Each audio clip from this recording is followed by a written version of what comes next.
Hoy te enseño a preparar este delicioso y esponjoso bizcocho sin gluten preparado con harina de arroz y hecho en el microondas. Lo tienes listo en pocos minutos. Ven conmigo y aprende a prepararlo.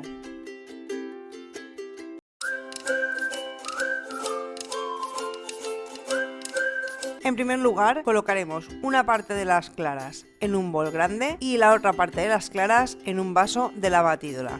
En el bol grande iremos añadiendo todos los ingredientes húmedos como es el yogur, la esencia de vainilla y mezclaremos bien hasta que todos los ingredientes estén totalmente integrados. Cuando ya tenemos una masa bien homogénea, vamos a añadir los ingredientes secos, como son el edulcorante y la levadura.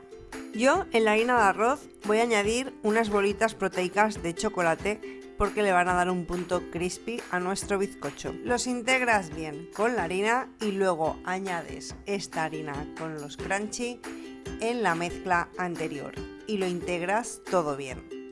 Las claras que teníamos apartadas las vamos a montar a punto de nieve y las iremos añadiendo a nuestra mezcla poquito a poquito y las iremos incorporando con movimientos envolventes para evitar quitar el aire que hemos generado. Cuando ya tienes todo totalmente bien integrado, lo pasas al molde con mucho cuidado.